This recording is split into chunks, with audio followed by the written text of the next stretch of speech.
पीड़ित परिवार है या जिनके साथ कोई अमानवीय घटना होती है या देश में धोखाधड़ी या जलसाजी कर करके लोग पैसा ले लेते हैं, उस पर सरकार मौन हो जाती है। और सहारा के जो मेंबरशिप जो शुरू में आप देखते होंगे कि 2004, 5, 6, 7 में या 10 तक या जब तक वे लोग पैसा जमा करते थे तो जिस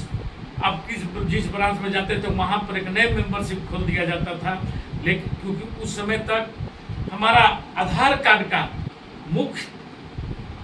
को नहीं जोड़ा जाता था और इसलिए अलग अलग किसी के कहीं नाम में डिफरेंस या कहीं कुछ भी डिफिशिएंसी आ रही है। जो कुंभ का महापाप था वह जिस ढंग से बीबीसी के द्वारा उजागर हुआ है और आज विपक्ष के नेताओं ने भी इस बात पर उठाया है कि आखिर के जब 82-83 लोगों को जाने गई और उसमें मात्र 36 का ही 25-25 लाख रुपया का भुगतान किया गया, जो 4 बड़ी हादसाएं कुंभ मेले के दौरान हुई थी और जिसको सरकार लीपापोती करने का काम किया था। 11 साल में आप देख रहे होंगे कि मोदी सरकार जिस ढंग से या योगी सरकार उत्तर प्रदेश को ले लीजिए, बिहार के नीतीश कुमार जी को ले लीजिए या भाजपा के जहां पर सरकार है मध्य प्रदेश में या राजस्थान हो या छत्तीसगढ़ हो, और इन तमाम जगहों से जो 10 करोड़ से अधिक लोग जो सहारा से पीड़ित है उन पर यदि एक बार भी केंद्र से लेकर के राज्य सरकार तक किसी प्रकार की आवाज उठाई हो, और आवाज भी तब उठाया जाता है जब उसमें लाया भी जाता है कोर्ट के मार्फत से, और उसमें उसका भी सही ढंग से बंटवारा नहीं करना, पैसा नहीं देना, जो जनता की पैसा है उनका मूलधन भी वापस करने में सरकार जो नए नए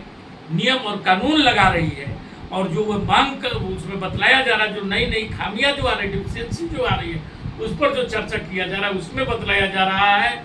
कि सहारा के जो मेंबरशिप जो शुरू में आप देखते होंगे कि 2004, 5, 6, 7 में या 10 तक या जब तक वे लोग पैसा जमा करते थे तो जिस ब्रांच में जाते थे वहाँ पर एक नए मेंबरशिप खोल दिया जाता था। लेकिन क्योंकि उस समय तक हमारा आधार कार्ड को नहीं जोड़ा जाता था और इसलिए अलग अलग किसी के कहीं नाम में डिफरेंस या कहीं कुछ भी डिफिशिएंसी आ रही है। जो कुंभ का महापाप था वह जिस ढंग से बीबीसी के द्वारा उजागर हुआ है और आज विपक्ष के नेताओं ने भी इस बात पर उठाया है कि आखिर के जब 82-83 लोगों को जाने गई और उसमें मात्र 36 का ही 25-25 लाख रुपया का भुगतान किया गया, जो 4 बड़ी हादसाएं कुंभ मेले के दौरान हुई थी और जिसको सरकार लीपापोती करने का काम किया था। और उस समय आप देख रहे होंगे कि तमाम यूट्यूबरों से लेकर के जो सोशल मीडिया पर आवाज उठाने वाले लोग थे उन लोगों को किस ढंग से पुलिस धरपकड़ कर रही थी, उनके साथ जो अन्याय हो रहा था उन तमाम चीजों को देख करके, और जब आज उस बात का खुलासा हुआ और उसमें भी एक विपी सिंह नाम के पत्रकार है और उनके एक कैमरामैन है जो पूरे 82-83 लोग परिवारों से जाकर के मिलने का जो वे लोग काम किए और उनसे मिल करके उनके साथ में जो जिस ढंग की व्यवहारिक की गई है, और अभी उत्तर प्रदेश पुलिस के द्वारा जा करके गांव जिन लोगों को 36 को तो सरकार पेमेंट कर देती है, लेकिन बाकी ऐसे भी लोग हैं जिनको या तो 5-5 हज़ार रुपया 5-5 लाख रुपया दिया गया, उनको भी पैसा देते हुए और वह परिवार एक्सेप्ट कर रहा, उन तमाम चीज़ों का वीडियो दिखाया गया है। कुछ लोगों से जबरन भी लिखाया गया कि हमारे परिजन का मौत वहाँ की भगदड़ में नहीं हुई है बल्कि उनका किसी ढंग से तबीयत खराब हुआ है और वो इलाज के दौरान उनकी हॉस्पिटल में मौत हो गई है। इन तमाम लोगों को खोजना और जाकर के उनका पुष्टि करना ये बहुत ही बड़ी बात है। और आज यह साबित हुआ है कि सिर्फ भारत में गोदी मीडिया ही नहीं है जो कि खबरों को दबाने का काम करती है। सरकार को जहां फंसने की बात होता है उस मामले को वहीं दबा देती है। लेकिन कुछ ऐसे भी सच्चे पत्रकार हैं जिससे पत्रकारिता जगत जिंदा है, और वे लोग खोजी पत्रकार भी उन्हें कहा जाता है, जो ढूंढ ढूंढ करके उस मामले को लेकर के आते हैं। और वो जो मामले को लेकर आए हैं वो भी 82-83 जो सरकार के द्वारा पुष्टि किया गया है, इतने बड़े भगदड़ में जो मौत हुई है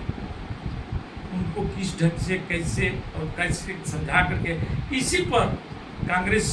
अध्यक्ष मल्लिकार्जुन खड़गे साहब ने भी सरकार से सवाल किया है, और उनका सवाल भी जायज है, क्योंकि यह जो हादसा हुआ था वो किन कारणों से हुआ था। जबकि ऐसा भी कुछ सोशल मीडिया पर बातें तैर रही है कि वहाँ पर वो जिस समय यह हादसा हुआ उसके पहले 1 घंटा पहले से जिस ढंग से सरकारी तंत्रों के द्वारा और यह ऐलान कराया जा रहा था कि जल्दी स्नान करो, अमृत की वर्षा हो रही है, जल्दी स्नान, और ऐसे ऐसे बातें बोल करके और लोगों को जो उकसाने का काम किया गया, इन तमाम बिंदुवार आप बीबीसी के चैनलों पर देख सकते हैं इन तमाम बातों को, जो कि उनके भारतीय मीडिया में तो ये दम है नहीं कि वे सरकार के खिलाफ कोई कदम उठा सके, क्योंकि उनको मालूम है कि यदि हम सरकार के खिलाफ कदम उठाएंगे तो हमारे या हमारे चैनल के मालिक का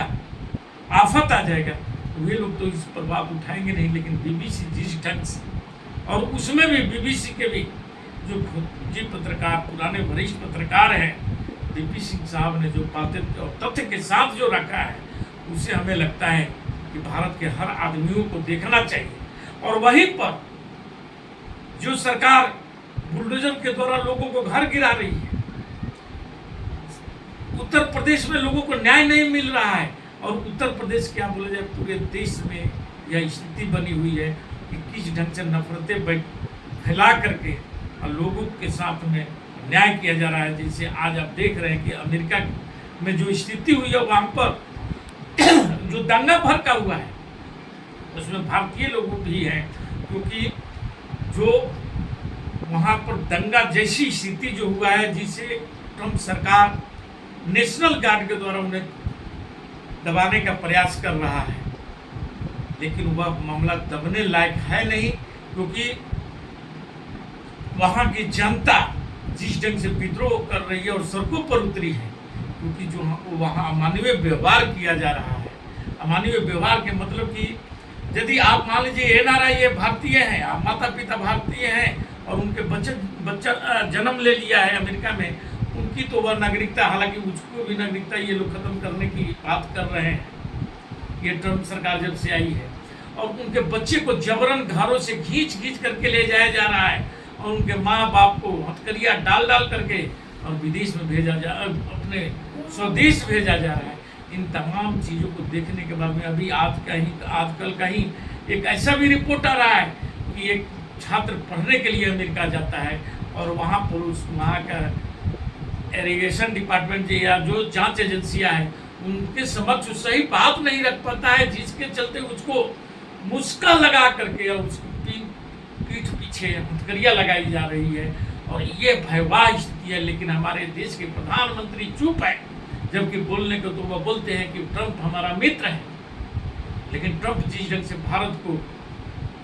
बार बार जलील करने का काम कर रहा है, उस पर भी हमारी न केंद्र सरकार नहीं,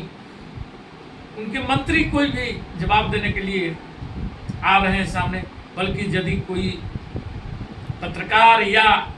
विपक्ष का नेता यदि सवाल उठा रहे हैं तो उनके ऊपर अनेक प्रकार के लक्षणें लगा करके तो उनके भी आवाज़ को दबाने की जो सरकार काम करी है, यदि यही तथ्य अगर देश की जनता के सामने वो रख देते तो कोई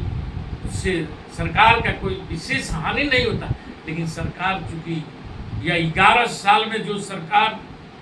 अपनी नाकामियां की है, और उसका कल 9 तारीख का, क्योंकि आप देखे होंगे कि अगले साल इसी 9 जून का मोदी सरकार का तीसरी बार गठन हुआ था, और उसी को जोर शोर से ढोल भी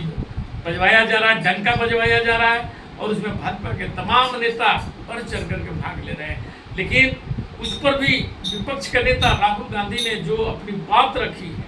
और उनका कहना है कि 11 साल में ये सरकार ना जवाबदेही ले रही है, नहीं कोई देश में बदलाव कर रही है, बल्कि दिन रात प्रचार, सिर्फ प्रचार में लगी हुई है। इसी के साथ मैं अपना वक्तव्य समाप्त करता हूँ। जय हिंद, जय भारत।